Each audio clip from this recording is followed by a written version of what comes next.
Bharatiya Janata party Uttar Pradesh कार्य समिति की आज की इस बैठक की अध्यक्षता कर रहे प्रदेश के लोकप्रिय और कर्मठ अध्यक्ष माननीय श्री भूपेंद्र सिंह चौधरी जी, प्रदेश सरकार में उप मुख्यमंत्री माननीय श्री केशव प्रसाद मौर्य जी, उप मुख्यमंत्री माननीय श्री ब्रजेश पाठक जी, प्रदेश के सह प्रभारी सम्मानित श्री सुनील ओझा जी, सह प्रभारी सम्मानित श्री संजीव चौरसिया जी, प्रदेश संगठन महामंत्री सम्मानित श्री धर्मपाल जी, भारतीय जनता पार्टी के पूर्व अध्यक्षगण सम्मानित श्री विनय कटियार जी, डॉक्टर रमापति राम त्रिपाठी जी, डॉक्टर महेंद्र नाथ पांडे जी, श्री स्वतंत्र देव सिंह जी, पूर्व उप मुख्यमंत्री डॉक्टर दिनेश शर्मा जी, भारतीय जनता पार्टी के राष्ट्रीय उपाध्यक्ष माननीय रेखा वर्मा जी, राष्ट्रीय मंत्री माननीय श्री हरीश द्विवेदी जी, हमारे केंद्रीय मंत्रीगण माननीय जनरल वीके सिंह जी, माननीय पंकज चौधरी जी, माननीय संजीव बालियान जी, माननीय कौशल किशोर जी, माननीय साध्वी निरंजन ज्योति जी, माननीय भानु प्रताप वर्मा जी, भारतीय जनता पार्टी प्रदेश कार्य समिति के सभी सम्मानित सदस्यगण और उपस्थित भाइयों बहनों, प्रदेश की राजधानी लखनऊ में 7 माह के उपरांत आयोजित प्रदेश कार्य समिति की आज की इस बैठक के उद्घाटन सत्र में मैं आप सबका हृदय से अभिनंदन करता हूं। ये हमारे लिए अत्यंत उत्साह और उमंग का क्षण है। आज से 7 माह पहले पूर्व जब हम लोगों ने मई 2022 में भारतीय जनता पार्टी की प्रदेश कार्य समिति के अवसर पर सरदेव अटल बिहारी वाजपेयी कन्वेंशन सेंटर में हम सब मिले थे, उस समय हम लोग प्रदेश में नई सरकार के गठन के एक नए उत्साह के साथ एकत्र हुए थे, नए संकल्प के साथ आगे बढ़े थे। आदरणीय प्रधानमंत्री मोदी जी के नेतृत्व में, उनके मार्गदर्शन में देश की आबादी के सबसे बड़े राज्य उत्तर प्रदेश में पहली बार कोई सरकार 5 वर्ष का कार्यकाल पूरा करने के उपरांत फिर से 2/3 बहुमत के साथ गठित हुई यह भारतीय जनता पार्टी जैसे दुनिया के सबसे बड़े राजनीतिक दल के कार्यकर्ताओं के उत्साह और उमंग को स्वाभाविक रूप से आगे बढ़ाने और उसे प्रेरित करने का एक अवसर हम सबके सामने था। विजेता के रूप में कार्य कैसे होना चाहिए, यह भारतीय जनता पार्टी बहुत अच्छी तरीके से जानती है और करती है। इसके उपरांत प्रदेश के अंदर 2 उपचुनाव आजमगढ़ और रामपुर के लोकसभा क्षेत्र के संपन्न हुए थे। विधानसभा चुनाव की तर्ज पर तमाम राजनीतिक विश्लेषकों के पूर्वानुमानों को दरकिनार करते हुए फिर भारतीय जनता पार्टी के कार्यकर्ताओं के परिश्रम से आदरणीय प्रधानमंत्री मोदी जी के मार्गदर्शन और नेतृत्व में भारतीय जनता पार्टी ने दोनों उपचुनाव में विजयश्री प्राप्त करके फिर से अपनी विजेता की भूमिका को बरकरार रखा। आज जब हम 7 माह के बाद फिर से प्रदेश कार्य समिति के इस बैठक में यहां पर उपस्थित हुए हैं, हम सबके सामने देश के एक प्रमुख राज्य गुजरात में भारतीय जनता पार्टी की ऐतिहासिक विजय, अब तक के रिकॉर्डतम मतों के साथ भारतीय जनता पार्टी सरकार का गठन गुजरात के अंदर 7वीं बार होना, यह अपने आप में एक नए उत्साह और उमंग की ओर हम सबको प्रेरित करता है। विजेता के रूप में अपने उत्तरदायित्वों का निर्वहन करते हुए कैसे कार्य किया जाना चाहिए, यह उत्साह और उमंग एक बार फिर से हम सबके सामने है। जब हम मई 2022 में मिले थे, हमारे सामने एक और उत्साह और उमंग विजय का था, लेकिन साथ साथ अपनी उन जिम्मेदारियों के निर्वहन के लिए भी था जो देश के आजादी के उपरांत भारत माता के अमर बलिदानियों ने भारत के बारे में सोचा था। आजादी का अमृत महोत्सव के वर्ष कार्यक्रम में हम सबको जुड़ने का अवसर प्राप्त हुआ था। आजादी के अमृत महोत्सव को हम में से कदाचित कोई ऐसा व्यक्ति नहीं होगा जिसने 1947 में आजादी के उत्सव को देखा होगा। लेकिन आजादी का मतलब क्या होता है?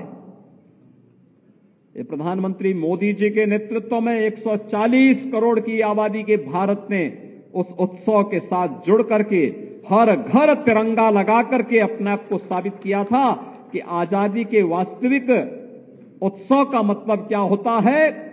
आजादी के अमृत महोत्सव के आयोजन में हर घर तिरंगा के माध्यम से हर एक भारतवासी का आजादी के उत्सव के साथ जुड़ना, या आजादी के महोत्सव को कई गुना अधिक रोमांचित और उत्साहपूर्ण बना लिया। भाइयों बहनों, इस दौरान ढेर सारी उपलब्धियां स्वतः ही भारत के अंदर विगत 8 वर्षों के अंदर हुए कार्य, प्रधानमंत्री मोदी जी के सुश्री नेतृत्व में जो भी मानक गढ़े गए, वे परिणाम हम सबके सामने आते हुए दिखाई दिए। याद करिए, जिस ब्रिटेन ने 200 वर्षों तक भारत में शासन किया था, आज उस ब्रिटेन को पछाड़ करके भारत आजादी के अमृत महोत्सव वर्ष में दुनिया की 5वीं बड़ी अर्थव्यवस्था बना है और बहुत शीघ्र प्रधानमंत्री मोदी जी के नेतृत्व में भारत दुनिया की 4थी बड़ी अर्थव्यवस्था बनने वाला है। ये पहली बार हो रहा है कि दुनिया की बड़ी बड़ी ताकतें जब कोरोना जैसी महामारी के सामने पस्त हैं, तब सबसे तीव्र अर्थव्यवस्था के रूप में भारत लोकतांत्रिक मूल्यों का संरक्षण करते हुए आगे बढ़ रहा है। दुनिया कौतूहल और आश्चर्य की निगाहों से देख रही है। जहां भी दुनिया के अंदर संकट आ रहा है, लोगों की आशाएं प्रधानमंत्री मोदी जी के ऊपर, हर व्यक्ति इस बात के साथ कि जो नारा 2019 में लगा था भारत के अंदर कि मोदी है तो मुमकिन है, आज मोदी है तो मुमकिन है, ये केवल भारत का नारा नहीं बल्कि वैश्विक नारा बन चुका है, वैश्विक मंत्र बन चुका है। और वैश्विक मंत्र को आज लोगों ने अंगीकार किया है। G20 की अध्यक्षता उसका एक उदाहरण हम सबके सामने है। भाइयों बहनों, हम सबको भी हम आभारी हैं प्रधानमंत्री मोदी जी के, जिन्होंने G20 के इस आयोजन के साथ प्रत्येक भारतवासी को भी जोड़ने का कार्य किया है। उत्तर प्रदेश के 4 शहर लखनऊ, वाराणसी, आगरा और गौतम बुद्ध नगर, ये 4 जनपदों में G20 से संबंधित 11 समिट होने हैं। G20 दुनिया के वे 20 बड़े देश हैं जिन 20 देशों में दुनिया की 60% आबादी निवास करती है। 75% ट्रेड पर जिनका अधिकार है, दुनिया के 85% जीडीपी पर जिनका अधिकार है, और इनोवेशन, रिसर्च और पेटेंट में दुनिया के 90% पेटेंट पर जिनका अधिकार है, वे दुनिया के 20 बड़े देशों की G20 की अध्यक्षता का अवसर भारत के पास है। प्रधानमंत्री मोदी जी के नेतृत्व में G20 इस दौरान दुनिया के अंदर वैश्विक समृद्धि, लोक कल्याण और मानवता के कल्याण के मार्ग को प्रशस्त करने जा रही है। और भारत को यह अवसर प्राप्त हुआ है, भारत को अपनी सामर्थ्य दुनिया के सामने प्रस्तुत करने का अवसर प्राप्त हो रहा है। और इस अवसर पर उत्तर प्रदेश जैसे राज्य को भी G20 समिट के साथ जुड़ने का अवसर प्राप्त होगा। यह हम सबके लिए सौभाग्य की बात है। भाइयों बहनों, उत्तर प्रदेश जैसे राज्य में हम सब ने जन्म लिया है। उत्तर प्रदेश को अपनी कर्म साधना की भूमि के रूप में हम सब ने चुना है। हम सबका सौभाग्य है कि देश की संसद में आदरणीय प्रधानमंत्री जी उत्तर प्रदेश से प्रतिनिधित्व करते हैं। ये हम सबका सौभाग्य है। देश के रक्षा मंत्री उत्तर प्रदेश से देश की संसद में प्रतिनिधित्व करते हैं। हमारे तमाम केंद्रीय मंत्रीगण जो उत्तर प्रदेश से देश की संसद में प्रतिनिधित्व करते हैं। उत्तर प्रदेश, इसकी सामर्थ्य और उत्तर प्रदेश के अंदर असीम संभावनाएं, ये हम सबकी उपलब्धि है। याद करिए, आजादी के अमृत महोत्सव के मुख्य आयोजन में प्रधानमंत्री मोदी जी ने पूरे देशवासियों का आह्वान करते हुए पूरे देशवासियों को एक संकल्प दिलाया था और कहा था कि आजादी का अमृत महोत्सव वर्ष तो हम मना रहे हैं, लेकिन जब ये देश अपनी आजादी का शताब्दी महोत्सव मनाएगा, तब तक की एक व्यापक कार्य योजना को बना करके अमृत काल की इस व्यापक कार्य योजना के साथ हम कार्य करें। ये 25 वर्ष की अमृत काल की कार्य योजना क्या होनी चाहिए, उसके लिए उन्होंने 5 प्रण की याद दिलाई थी। 5 प्रण। गुलामी की सर्वथा समाप्त करना,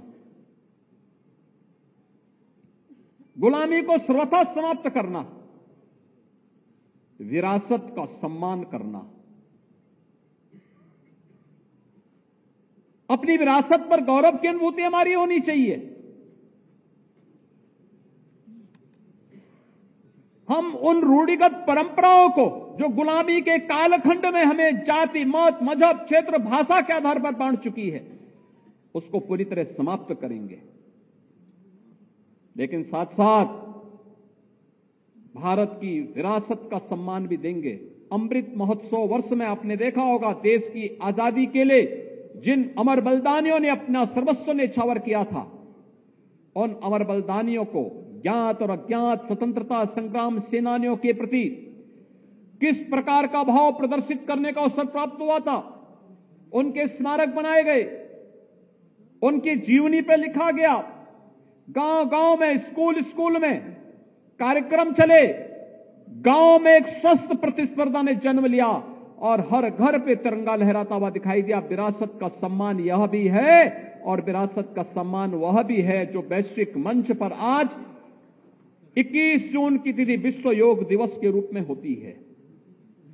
प्रयागराज का कुंभ दुनिया के सांस्कृतिक धरोहर के रूप में, अमूर्त सांस्कृतिक धरोहर के रूप में प्रयागराज कुंभ को मान्यता मिलती है।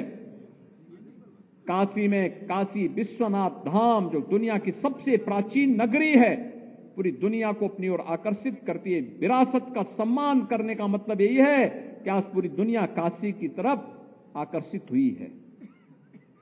500 वर्षों के बाद अयोध्या में भगवान राम के भव्य मंदिर के निर्माण का मार्ग प्रशस्त हो जाना, ये विरासत का सम्मान है और हम सब गौरवशाली हैं कि विरासत का सम्मान करते हुए हम कार्यक्रमों को लेकर के आगे बढ़ रहे हैं। ये जो परंपराएं हैं, उन परंपराओं का अंगीकार करते हुए हम आगे बढ़ रहे हैं। विकसित भारत के निर्माण के लिए कार्य करना, क्या कुछ संकल्प हमारा हो सकता अपने देश के लिए?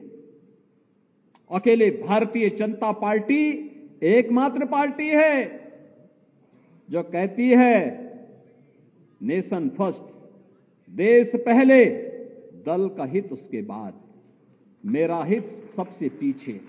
अकेले भारतीय जनता पार्टी है। भाइयों बहनों, विकसित भारत का निर्माण करना और सबको साथ लेकर के चलना, आपने देखा होगा ये केवल नारे नहीं बल्कि वास्तविकता है।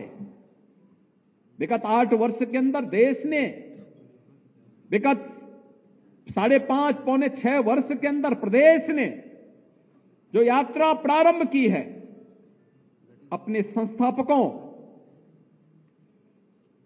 अपने नेतृत्व के भावनाओं के अनुरूप कहीं भी अपने मूल्यों, अपने आदर्शों से विचलित हुए बगैर इन 5 प्रणों को साथ में लेकर के हमने कार्य करना प्रारंभ किया और आज उसकी तस्वीर हम सबके सामने है। मुझे याद है 1998 में मुझे गोरखपुर से सांसद के रूप में जनता की सेवा करने का अवसर प्राप्त हुआ था। 1999 में मेरे सामने एक प्रश्न आया था और वो आया था कि दिमागी बुखार से गोरखपुर और उसके आसपास के जनपदों में मौतें हो रही हैं। बाद में मैंने इस पे कार्य करना प्रारंभ किया तो पता लगा कि ये तो प्रदेश की 38 जनपदों में बीमारी फैली हुई है। 40 वर्ष में 50,000 बच्चों की मौतें इस बीमारी से हुई थी। ऐसा नहीं कि इसका उपचार दुनिया के अंदर न रहा हो। जापान ने 1905 में दिमागी बुखार का वैक्सीन खोज निकाला था, इस बीमारी को नियंत्रित किया था। लेकिन भारत के अंदर दिमागी बुखार का वैक्सीन आने में कितना समय लगा? 100 वर्ष लगे, 100 वर्ष। जिन लोगों ने देश के अंदर 55 वर्षों तक शासन किया, क्या उनको ये मासूम बच्चे नहीं दिखाई दे रहे थे जो उत्तर प्रदेश के अंदर दम तोड़ रहे थे? लेकिन उनके एजेंडे में गरीब नहीं था, किसान नहीं था, मजदूर नहीं था, युवा नहीं था, वे माताएं नहीं थी जिनके मासूम बच्चे दम तोड़ रहे थे। उनके एजेंडे में तो जाति थी, जाति, मत था, मजहब था। और आश्चर्यजनक, इंसेफ्लाइटिस से होने वाली 90% मौतें अल्पसंख्यक और अनुसूचित समाज से होती थी।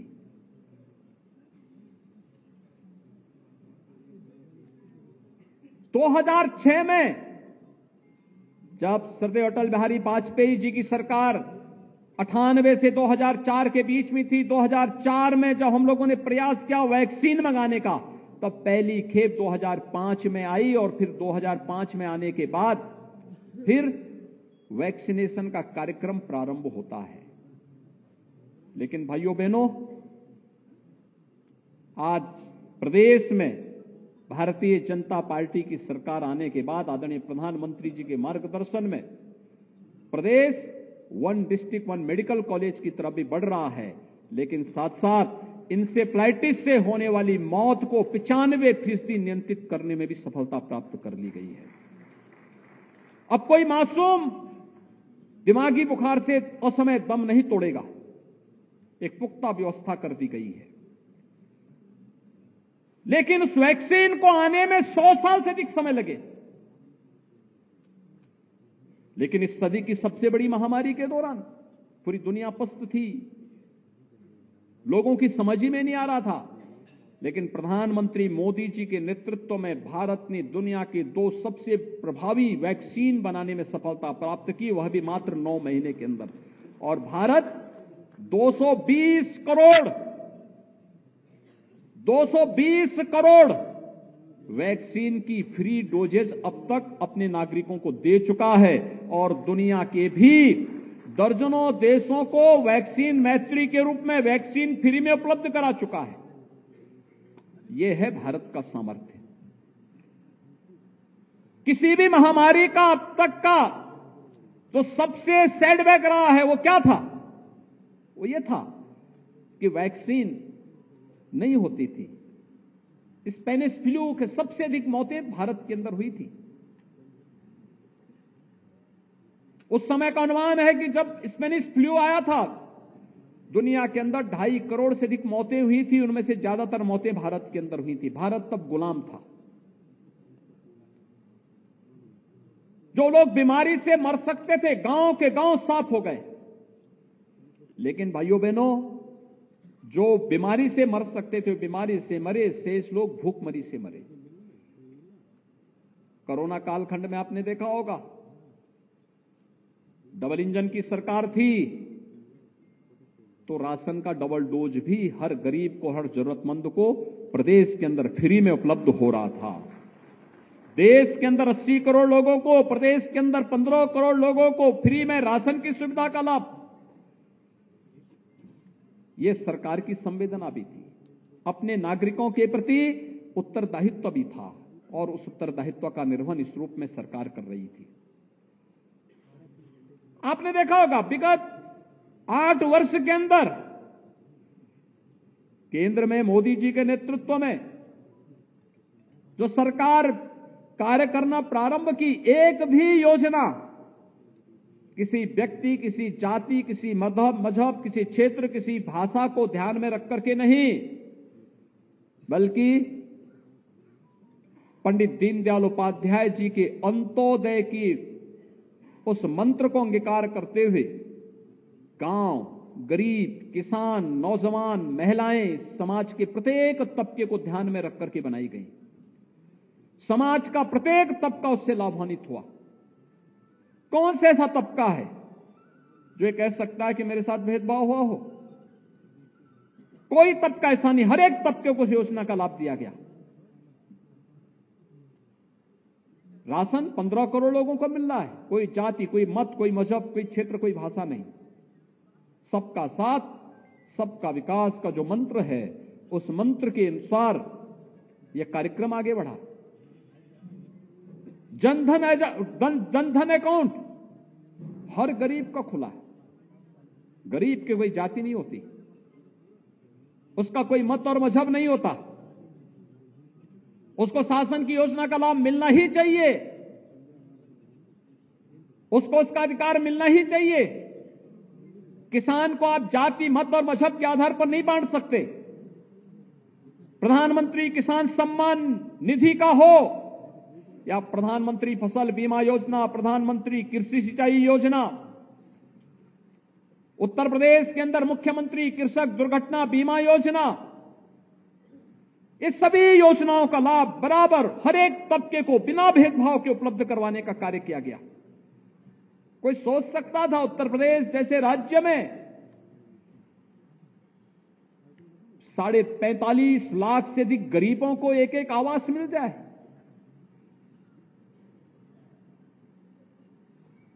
2 करोड़ 61 लाख गरीबों को एक एक शौचालय उपलब्ध हो जाए?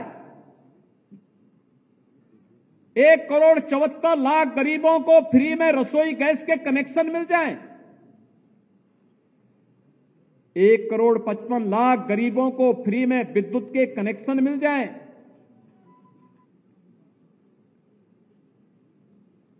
प्रदेश के अंदर आप सबके सामर्थ्य और पुरुषार्थ से आदरणीय प्रधानमंत्री जी के मार्गदर्शन और नेतृत्व में, माननीय राष्ट्रीय अध्यक्ष जी के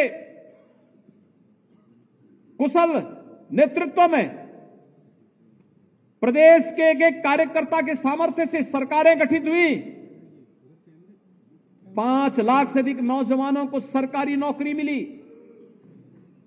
एक नहीं कह सकता कि जाति मत मजहब के आधार पर किसी के साथ भेदभाव किया हो। हर एक जनपद के नौजवानों को नौकरी मिली। हर एक जनपद के नौजवानों को प्रदेश के अंदर अपनी प्रतिभा और अपनी ऊर्जा का उपयोग करने का पूरा अवसर मिला। सभी नियामक संस्थाओं की कार्य पद्धति किस रूप में है, सबके सामने है।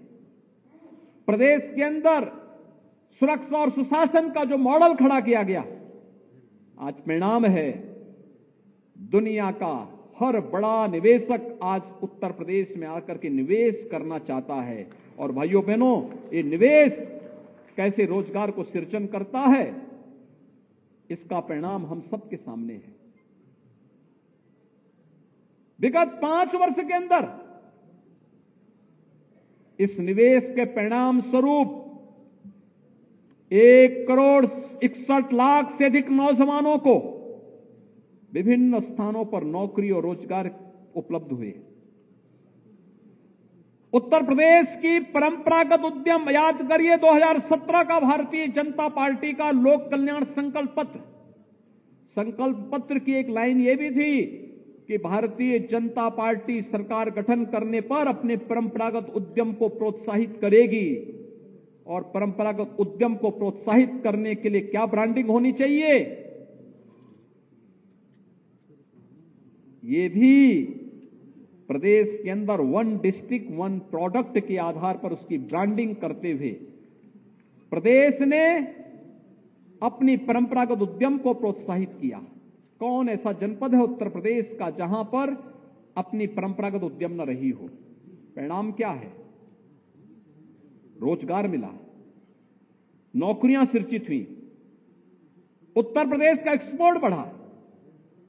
आप आश्चर्य करेंगे, उत्तर प्रदेश के बारे में लोग कहते थे बीमारू राज्य है, और आज अकेले अपनी परंपरागत उद्यम से उत्तर प्रदेश 1,60,00,000 करोड़ रुपए का अपना परंपरागत उद्यम और प्रोडक्ट को यहां से निर्यात करता, एक्सपोर्ट करता। उत्तर प्रदेश आज एक्सपोर्ट प्रदेश भी बन गया।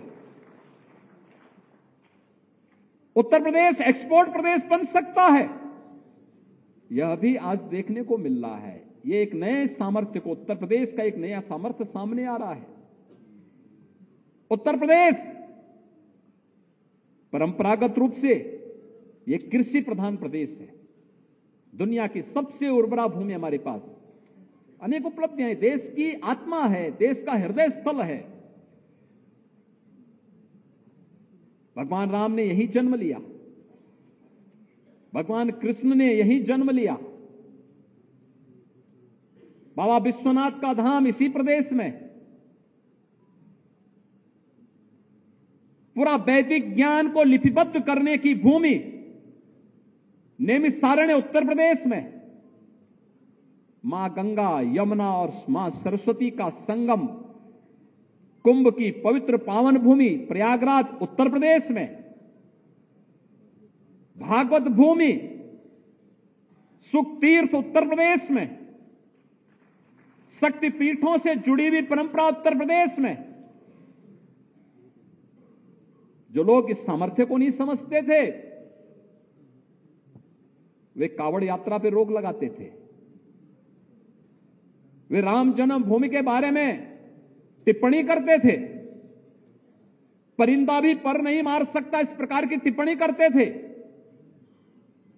आज जब माननीय उच्चतम न्यायालय के द्वारा अयोध्या में राम जन्मभूमि से संबंधित ऐतिहासिक फैसला आता है, तब एहसास होता है कि हमारे विचार परिवार के द्वारा पूज्य संतों के नेतृत्व में जो आंदोलन सरदेव अशोक सिंघल जी के मार्गदर्शन में उस समय आगे बढ़ा था, वह सही था और उसकी दिशा एकदम सही थी।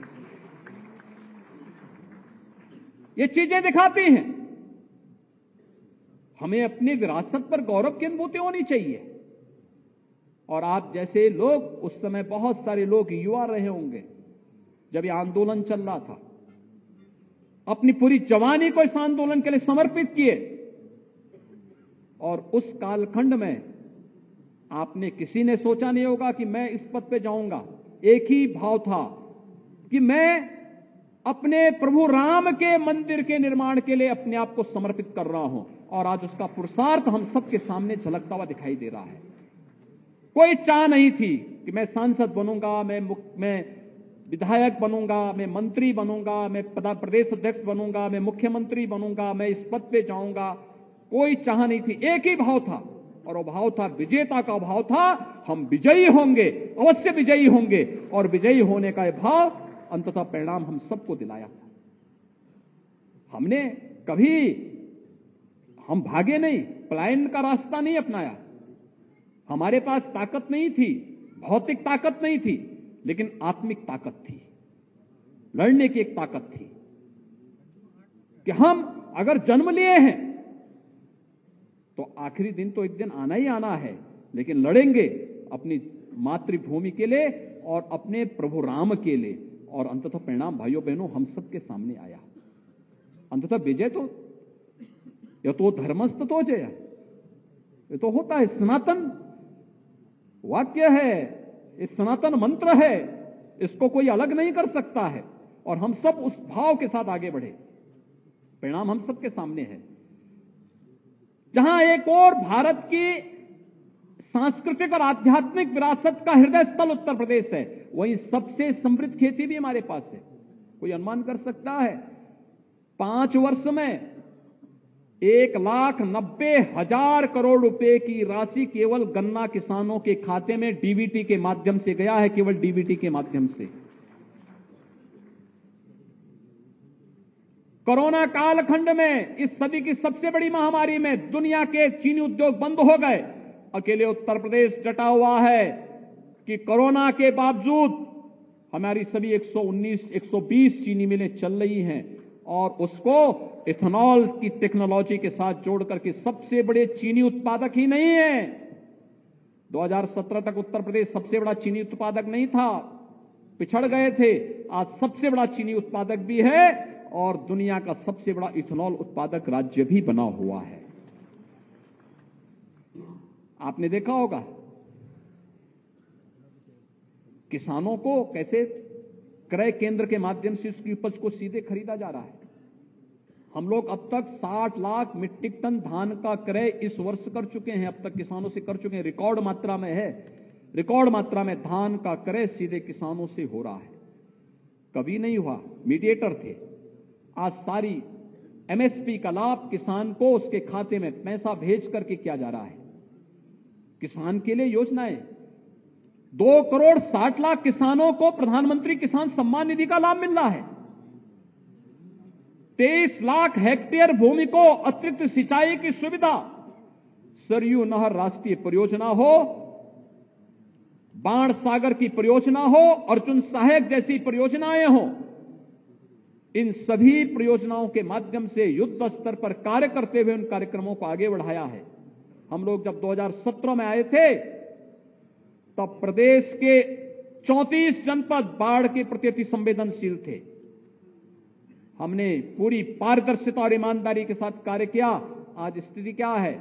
बामुश्किल 3 से 4 जनपद ऐसे रहते हैं जो अभी संवेदनशील बने हुए हैं और जिस पर जो कार्य योजना बनाई गई है, जिस दिन ये लागू होगी उस दिन उत्तर प्रदेश बाढ़ से मुक्त होगा। सबसे अधिक जल संसाधन होगा लेकिन बाढ़ से मुक्त भी होगा। और अब ये नदियां तो हमारी सामर्थ्य को प्रदर्शित करने का माध्यम बनी है। भाइयों बहनों, वैश्विक मानचित्र पर समृद्धि का एक मानक जल मार्ग भी बनता है, लेकिन उत्तर प्रदेश की सामर्थ्य का उपयोग नहीं हो पाया। आदरणीय प्रधानमंत्री जी ने उत्तर प्रदेश की सामर्थ्य को पहचाना और देश का पहला वाटरवे हल्दिया से वाराणसी के बीच में प्रारंभ हो चुका है। अब हमारा किसान और हमारा उद्यमी अपने प्रोडक्ट को यहां से पूर्वी बंदरगाह के माध्यम से दुनिया के बाजार में पहुंचा सकता है। आपने देखा होगा अभी प्रधानमंत्री जी ने 13 जनवरी को दुनिया के सबसे बड़े रिवर क्रूज को भी वाराणसी से डिब्रूगढ़ के लिए प्रस्थान करवाया। दुनिया आज आकर्षित है उत्तर प्रदेश के प्रति, भारत के प्रति, और उत्तर प्रदेश के सामर्थ्य को हम सबको समझना होगा। उस पूरे सामर्थ्य को नेतृत्व देने वाली टीम यही है जो यहां पर बैठी हुई है। और इसीलिए आप सब जब इस व्यवस्था के साथ जुड़े हुए हैं, आप सबका हम आह्वान करना चाहेंगे कि हम सबको आज इस बात पर गौरव की अनुभूति होनी चाहिए कि हमारे पास एक समृद्ध विरासत है, पार्टी की भी, पूर्वजों की भी, और साथ साथ प्रदेश के अंदर प्रकृति और परमात्मा के द्वारा प्रदत्त जिस प्रकार की समृद्धि हमारे पास है, इन सबको अगर हम लेकर के चलेंगे, ये सभी हमारे पास है। G20 के लिए अपने आप को तैयार करना है, केवल एक सरकारी आयोजन न हो जाए, हम सब की भी अपनी भूमिका होनी चाहिए। आतिथ्य करने का एक अवसर प्राप्त होगा हम सबको। दुनिया के 20 बड़े देशों के साथ साथ 9 मित्र देशों के प्रतिनिधि भी इस आयोजन में आएंगे और उस आयोजन को भव्य और दिव्य रूप प्रदान करना है, जैसे प्रयागराज कुंभ का हुआ था। प्रयागराज कुंभ में क्या भव्य और दिव्य रूप दिया, दुनिया आकर्षित हो गई। 2013 में महाकुंभ था, कुल 12 करोड़ श्रद्धालु आए। 2019 में कहने के लिए अर्धकुंभ था, हमने कहा भी देखो आधा हमारे यहां कभी नहीं हुआ है, हम तो पूरा पे ही विश्वास करते हैं, हमने कुंभ नाम दिया था। लेकिन अर्धकुंभ के बावजूद 24 करोड़ श्रद्धालु आए थे, 24 करोड़ से अधिक श्रद्धालु प्रयागराज में आए थे। यह दिखाता है थोड़ा प्रयास होगा, दुनिया आपकी तरफ आएगी। पर्यटन की दृष्टि से आप देखेंगे 2017 में उत्तर प्रदेश डोमेस्टिक पर्यटन में तीसरे नंबर पर था, आज नंबर 1 पर है और नंबर 1 और नंबर 2 के बीच में बड़ा गैप आ चुका है। अकेले काशी में एक सप्ताह में 26 लाख श्रद्धालु, इसी महीने एक सप्ताह में 26 लाख श्रद्धालु काशी में काशी विश्वनाथ दर्शन करने के लिए आए थे। और सावन के महीने में 1 करोड़ श्रद्धालु काशी में दर्शन करने के लिए आए। यही स्थिति अयोध्या की है, यही स्थिति मथुरा वृंदावन की है। कल आपने प्रयागराज में मौनी अमावस्या के स्नान को देखा होगा, 2 करोड़ से अधिक श्रद्धालु वहां गए थे। अगर इस सामर्थ्य को पिछली सरकारों ने समझने का प्रयास किया होता और इसको सम्मान देने का कार्य किया होता तो उनको दर-दर ठोकरें नहीं खानी पड़ती। ये विरासत को जो भी सम्मान देगा, समृद्धि उसका द्वार खोलेगी। जो भी उसे अपमानित करेगा, उसे दर-दर की ठोकरें खानी ही पड़ेंगे। और भाइयों बहनों, हम सब इस विजेता भाव के साथ आगे बढ़े। हमारे पास अनेक संभावनाएं आएंगी, हमें बुला रही हैं, आह्लादित कर रही हैं। एक और ग्लोबल इन्वेस्टर समिट 10 से 12 फरवरी को होगा। आदरणीय प्रधानमंत्री जी के कर कमलों से इस भव्य आयोजन को हम आगे बढ़ाएंगे। दुनिया और देश और दुनिया का हर निवेशक आज उत्तर प्रदेश आना चाहता है। उत्तर प्रदेश के नौजवानों को यही रोजगार मिलेगा। उत्तर प्रदेश ने आदरणीय प्रधानमंत्री जी के मार्गदर्शन में अपने सामर्थ्य का परिचय दिया है। जब तमाम राज्यों ने उत्तर प्रदेश के युवाओं को अपने यहां सुविधाएं देनी बंद की थी कोरोना कालखंड में, उत्तर प्रदेश का परंपरागत उद्यम सामने आया था और हमने एक एक अपील की थी कि भाई एक एक दो नौजवानों को अपने यहां एडजस्ट करो। लोग कहते थे कि कैसे करेंगे, हमने कहा घबराइए मत, हमारे पास 96 लाख एमएसएमई यूनिट हैं उत्तर प्रदेश के अंदर। अगर हम एक एक दो को भी उनके अंदर समाहित कर लेंगे तो याद करना कि उत्तर प्रदेश कम से कम 1 करोड़ युवाओं को तो केवल अपनी एमएसएमई यूनिट में ही उसमें जोड़ सकता है। और उत्तर प्रदेश ने वो करके भी दिखाया था। आज तो हमारे पास दुनिया आ रही है, निवेश करने के लिए आ रही है, नए रोजगार सृजित होंगे, नए इंस्टीट्यूशंस बनेंगे, नए विश्वविद्यालय बनेंगे, नए मेडिकल कॉलेजेस बनेंगे, नए रिसर्च एंड डेवलपमेंट के सेंटर विकसित होंगे। इंफ्रास्ट्रक्चर डेवलपमेंट का जो मॉडल वर्तमान में चल रहा है, डबल इंजन की सरकार अब 1 नहीं 2 नहीं 13 एक्सप्रेस हाईवे के साथ काम कर रही है। एयरपोर्ट 1 नहीं 2 नहीं 9 एयरपोर्ट तो क्रियाशील हैं, 10 एयरपोर्ट पर वर्तमान में कार्य चल रहा है। बहुत जल्दी उनकी कनेक्टिविटी को हम तेजी के साथ आगे बढ़ा रहे हैं। एशिया का सबसे बड़ा एयरपोर्ट उत्तर प्रदेश बना रहा है।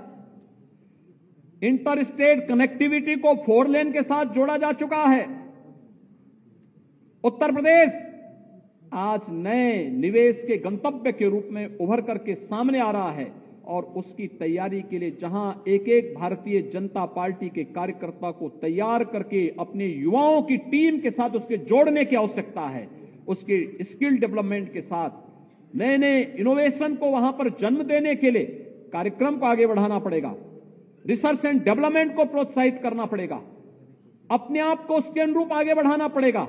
एक पक्ष यह हमारा दूसरी तरफ अपनी आतिथ्य सेवा के लिए विख्यात उत्तर प्रदेश को इस दिशा में कार्य करना होगा G20 समिट के माध्यम से। और याद करना, उत्तर प्रदेश को आदरणीय प्रधानमंत्री जी के प्रयास से 2023 का वर्ष अंतर्राष्ट्रीय मिलेट वर्ष के रूप में भी जाना जा रहा है, यानी मोटे अनाज के रूप में, जो हम परंपरागत हमारा अनाज रहा है। बाजरा है, ज्वार है, कोदू है और भी रागी है, ये सब जो परंपरागत रहा है, इस वर्ष के रूप में मनाना है, इसको प्रोत्साहित करना है। नेचुरल फार्मिंग, ये विश्व मुक्त खेती, गौ आधारित खेती, गौ माता की रक्षा भी होगी और विश्व मुक्त खेती के माध्यम से लागत को कम करना, किसान की आमदनी को आगे बढ़ाना, इस दिशा में हम सबको जुड़ करके आगे कार्यक्रम को आगे बढ़ाना होगा। तो नगर निकाय की चुनाव भी हम सब की आहट को फिर से वो हम सबको आमंत्रित कर रहा है, हम उसकी तैयारी करें। 762 नगर निकायों के इलेक्शन होने हैं। ओबीसी कमीशन की रिपोर्ट आते ही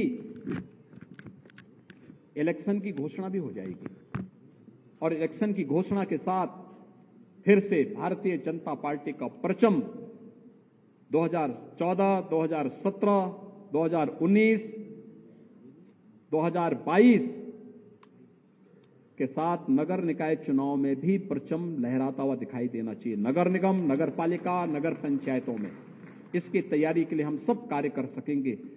इस विश्वास के साथ आज हम सब यहां पर प्रदेश कार्य समिति के अवसर पर विभिन्न मुद्दों पर चर्चा करेंगे। एक सकारात्मक सोच के साथ विजेता की भूमिका में हम सब निरंतर अपने संवेदनशीलता के माध्यम से समाज के प्रत्येक तबके को अपने साथ जोड़ते हुए सबका साथ, सबका विकास, सबका विश्वास और सबके प्रयास के आदरणीय प्रधानमंत्री जी के इस मूल मंत्र को अंगीकार करते हुए हम सब कार्य कर पाएंगे। इस विश्वास के साथ मैं एक बार फिर से प्रदेश कार्य समिति से जुड़े हुए आप सभी पदाधिकारी और सभी उपस्थित आगंतुक भाई और बहनों का मैं एक बार फिर से स्वागत करता हूं, अभिनंदन करता हूं और इस पूरे कार्यक्रम के प्रति अपनी शुभकामनाएं भी देता हूं। धन्यवाद। जय हिंद।